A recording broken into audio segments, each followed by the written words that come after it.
Today we're diving into a really fascinating topic. How a new pope is elected in the Vatican. Yeah, it's not just a vote and done kind of thing. The whole process is steeped in tradition and secrecy. Exactly. First off, it's called a conclave, right? All the cardinals under 80 gather to elect the next pope. Right, and it happens in the Sistine Chapel. They're literally locked in. The word conclave comes from Latin, meaning with a key. That still amazes me.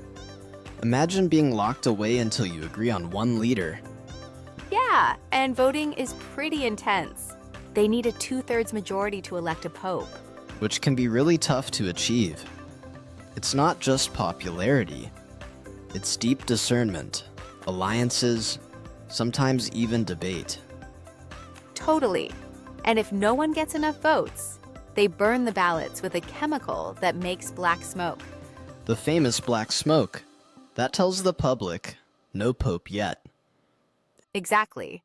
But once someone gets enough votes, they burn the ballots to produce white smoke.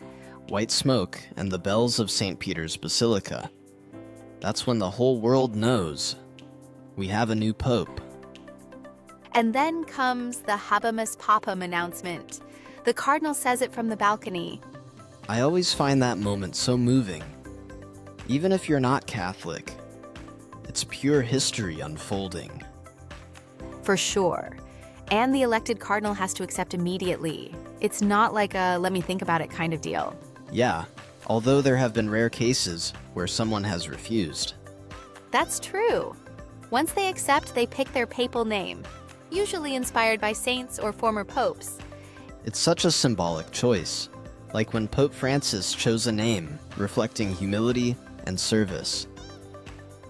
Definitely. And it sets the tone for their entire papacy in a way. Do you think the politics inside the conclave are intense? I mean, it can't all be prayerful serenity. Oh, no doubt. It's faith, but also strategy. Different factions, different visions for the church's future. Kind of like electing a head of state, but with robes and centuries of tradition behind it.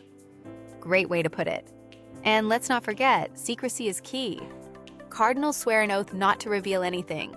There are even penalties for leaking. It's serious business. Absolutely. Plus, the Sistine Chapel is checked for bugs and devices now. High tech meets high tradition. Crazy to think about. Ancient ritual in a modern world. That mix is part of what makes it so captivating. Totally agree. So next time you see that white smoke, remember, it's not just a vote. It's centuries of history, belief, and a little drama.